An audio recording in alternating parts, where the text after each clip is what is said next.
Hello, and a massive hello to everybody. How's everybody doing? So I hope everybody's having an awesome weekend, wherever you may be, whatever you may be doing. Thank you so much for all the likes and shares and support. Very much appreciated. 23rd of October, 2016. No trade calls and recommendations. Every response for their own stuff. We're here for educational purposes only. So what's happening? So again, we're going into an interesting week. We're getting, maybe not so interesting. We'll have to see. But it's we're getting closer to the elections. We got a bunch of low importance data out on Monday, Tuesday. We've got Carney speaking. We also have IFO. We've got Draghi speaking. Those are probably the two most interesting things. A very quiet Wednesday apart from crude oil inventories. Thursday, we've got some GDP out of the UK, but then we have the usual weekly jobless numbers out of the US. And then on Friday, a lot of medium importance data with GDP out of the US. So not an awful lot, but as we draw closer to the elections, we could get more tape bombs. The WikiLeaks keeps on going, so we don't know what we're going to get out of there. So we just have to be a little bit mindful that the event risk is probably stacked up in terms of things that are not on the data calendar, not things we can necessarily plan for ahead of time. Okay, still a lot of wheeling and dealing with OPEC, Russia talks, Syria, et cetera, et cetera, et cetera. What do we feel are the interesting things to try and highlight this week, right? So I think there's a couple of things. Well, we always have to look at the yes, right? The king or the queen, whatever you want to call it, of world financial markets. And so what's happening here? Well, not an awful lot, right? Not an awful lot. Right here, you can easily make a case for the fact that dips are still getting bought, the fact that we are still coiling, we are still hovering above the 21.33, and that the market wants to go higher, and that if it fails, it needs to fail from a higher level, right? Equally, if you look at it in a different way, let's get something like a 4 hour, not looking at the candle pattern so much, you could equally argue that the market is kind of flat lying, starting to get a little bit heavy, it's broken down, and it's having trouble getting back above these breakdown zones. So even though it's catching a bid, it's starting to look weaker and weaker, and it's very susceptible to trying one step lower for the break. And if it's going to bounce, it'll bounce after having given it one more shot to the downside, right? So as always, there's two sides to every coin. Now, the way we prefer to look at it is just to focus on the levels and say, apart from what we feel the healthy move would be, is these 21.33s are pivotal. Day closes above, bullish, day closes below, bearish, still inside a choppy range. So bullish or bearish for inside a choppy zone, 21.65s, you can call it 21.66s, 21.00s to the downside. So a lot of intraday trading opportunities. It's been quite pure, a lot of nice trading opportunities, both to the downside and the upside intraday. But for now, I wish I could say something a lot more interesting, but it feels like it's a little bit of much to do about nothing, and you could probably make a case for either scenario. You just want to watch and see if we try and get Momo early in the week and if we get some legs, right? Probably if we get aggressive legs, it's not something you'd want to fade too early, okay? Gold, what's happening on the gold side? Well, it's bouncing. Again, you can make a lot of cases. A lot of people are going to say it can't close back above that 200, so it needs to come lower, right? It needs to test these 2150s and then either bounce from there or puke, and you'll probably see a lot of buyers coming back into this zone should we do that. The way we tend to look at it here is that it's still supported of those 1250s. If it was going to puke hard, it had plenty of chances to do so. So right here, it looks like it's trying to coil for a little rotation back into the 1300. The range for us is still 1350, 1300, 1250. Very choppy, but again, so far fairly orderly. Probably one of the new charts we haven't looked for at a while, and I think is possibly interesting going into this week. Also keeping in mind the way the euro's been trading and seeing if it's primed for a little bounce here is Euro JPY, right? So as we're hovering here, we're holding extremely heavy and we're coming back into, very familiar territory, right? A level we talked about a lot was basically, this the huge down candle and basically this wick. And we said you really have to respect when we're trading inside this wick. Now, just a reminder, that's a pretty pure completion of this move here, right back into the 50, 61.8 zone. And then we move down pretty much aggressively into the 0, little bounce into extension to the 123s, little bounce into extension back into the 150, 161 zone, right? So this is pretty much done in terms of move. It's just taking a while to bounce off there, and we'll have to see if effectively it's going to bounce, but a fairly nice move there. So the question is how to trade this. So we still continue to believe that as long as we don't get a day close back below this spike low, the odds are for a little bounce, right? Or you have to be respectful. You don't want to start to short it into the hole, right? Or the way we like to say, you don't want to start to accelerate when you're about to hit a wall. So here we'd be very, very alert, looking for opportunities, right? And especially if early in the week we got a little press lower, and this could be an interesting zone to start to look for some longs. I mean, if you look at it in terms of a pure chart, just with some moving averages, it's just the daily with a 50, 100, and 200. You see what's interesting here, right? Because it's game on, right? Either we're going to hold this area here and continue to puke. It takes out these lows and it'll get very aggressive. These moving averages will get aligned back beautifully in trend.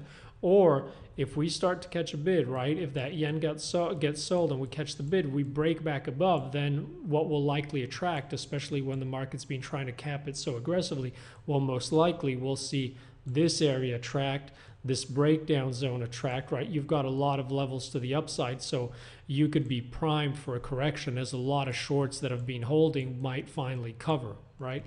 So I think this is a particularly interesting chart, at least in terms of levels, in terms of the way things could be shaping up. Canada, we've been quite stubbornly calling for 135s here for a long time, even though we didn't feel the chart was particularly interesting to trade once we'd started chopping around in these moving averages, right? Then we got what we'd consider, kind of like last year with Draghi, a gift from the gods in terms of polos here out of Bank of Canada, basically just, very hard to argue with that. We got that whipsaw action where we sold off aggressively. Then, Bank of Canada came out, big reversal. Whether you were trading that, as we said, while Polos was speaking, you can only really get long if you're going to do anything. People will start to catch up to that. If not, even if you're waiting for the following day, right? After you got that day closed, the only thing you can really assume is, long stops below those lows. This isn't going to be touched as everybody starts to digest the move and we're going back higher, right? So fairly pure play. You don't get many opportunities like this, usually once or twice a year, right? So here we're breaking higher. What I would watch early in the week is it really needs to hold traction. As long as it holds traction here, we've seen a lot of trapped shorts get out on any dip, so we'd expect this to continue very aggressively to take out that 135 level. Now, if early in the week we don't get some traction on this break here, we wouldn't be stubborn. Remember, there's plenty of places to try and catch this if it comes back down. Don't be stubborn, and always keep in mind you've got a lot of wheeling and dealing on crude.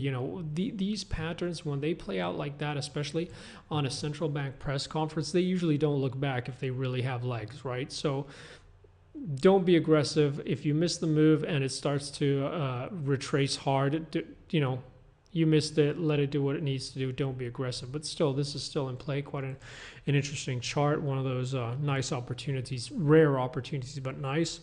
On USD JPY, we're hovering at this 103.30, 103.50.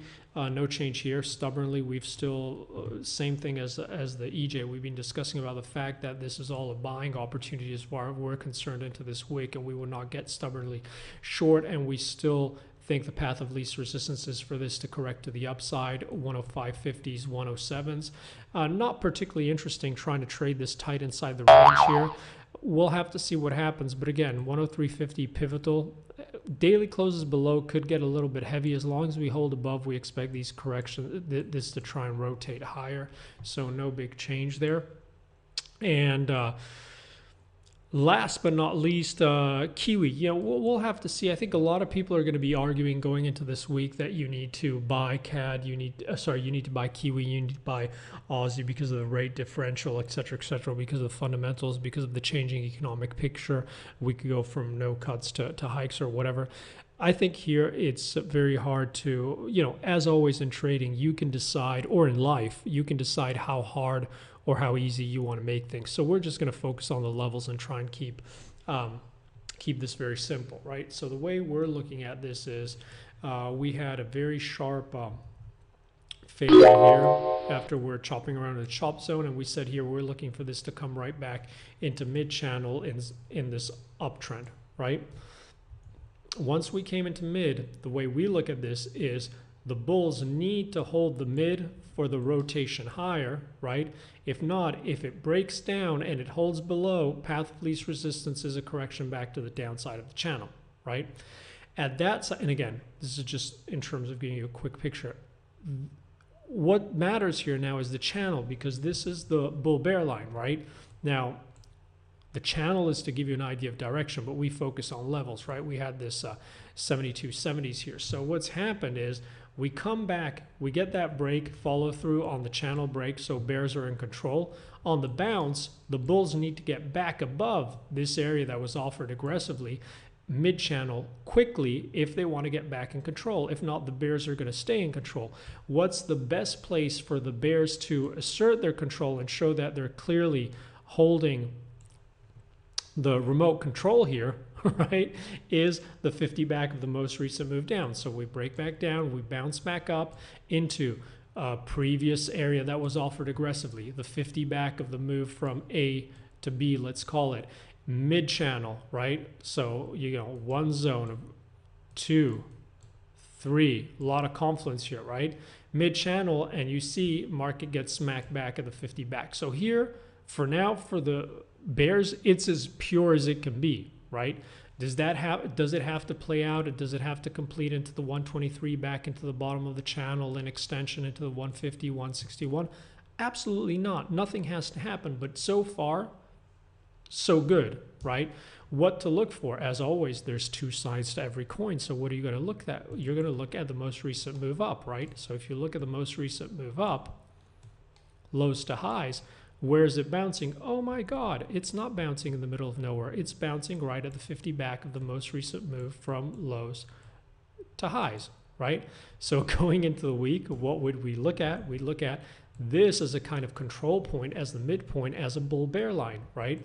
Here, bulls, short-term bulls trying to hold it for a move back higher. The bigger time frame, the bears are still holding the pressure on.